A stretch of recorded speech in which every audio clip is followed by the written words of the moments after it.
Bueno, vamos a ver lo que son el triángulo de Ohm, ¿vale? Es una herramienta que nos permite identificar fácilmente las fórmulas para el cálculo de parámetros eléctricos. Parámetros eléctricos que necesitamos saber de un circuito eléctrico, ¿ok? Tenemos dos triángulos de Ohms, uno que involucra la variable de voltaje, resistencia y corriente. Y en el otro triángulo se involucra voltaje, corriente y potencia.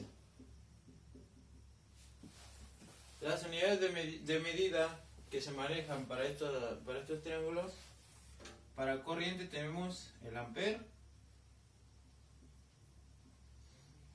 que se abrevia con una A, la resistencia que son ohms, que se utiliza una letra omega, voltaje o diferencia potencial que es en volt, se abrevia con una V. Para potencia tenemos watts, que se abrevia con una W. ¿Ok? ¿Cómo se aplican estos triángulos? ¿Cómo lo debemos de usar? Dependiendo del parámetro que yo desee conocer, en base a que yo conozco los otros dos parámetros restantes, yo voy a tapar el parámetro que yo deseo conocer y voy a realizar la operación sugerida, ¿sí? Si la V está sobre la R, eso me da a entender que voy a hacer una división entre voltaje y resistencia.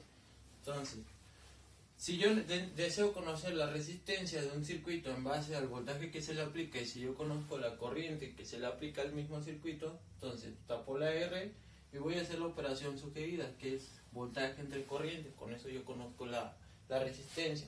Si yo deseo conocer el voltaje que se le aplica a un circuito, conociendo yo la corriente que le entra a ese circuito y la resistencia que presenta ese circuito, tapo la V y me sugiere que voy a hacer una multiplicación porque están al mismo nivel. Entonces multiplico corriente por resistencia y me va a dar voltaje. ¿En qué medida?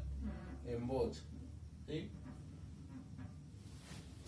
Para este triángulo de Ohm de acá, que involucra potencia, voltaje y corriente, es exactamente lo mismo. La única diferencia es, al momento de yo querer conocer la potencia eléctrica, de acuerdo al voltaje que yo ya conozco, que se le aplica a un dispositivo, y la corriente, tapo la P y me sugiere una operación, una multiplicación entre voltaje y corriente. Si yo deseo conocer la corriente, hago una división entre potencia eléctrica y voltaje. Un ejemplo de ello, vamos a suponer que yo deseo conocer la corriente de un foco incandescente de 60 watts, ¿sí? ¿Qué me sugiere? Que debo hacer una división entre potencia y voltaje. Potencia ya sé que son 60 watts. ¿Qué voltaje se utiliza? Bueno, el voltaje nominal que nosotros encontramos en un sistema monofásico es 127. Podemos encontrar 115, 110 volts, 108 volts, 120. Hay distintas variaciones ya en escala real.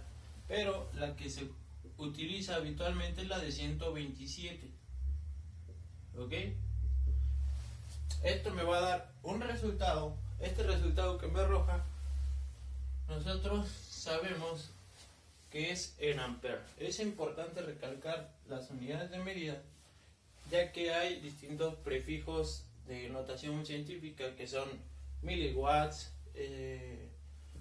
microwatts, nanowatts. En el caso del voltaje, en electrónica se utilizan niveles muy chiquitos de voltaje, niveles muy pequeños de corriente, que son nanoampere, miliampere. En electrónica ya un poquito más avanzada se puede llegar incluso hasta picoampere. Bueno, este es el triángulo de Ohm, que es comúnmente utilizado para el análisis del circuito y una herramienta muy útil, dado que constantemente necesitamos nosotros conocer distintos parámetros.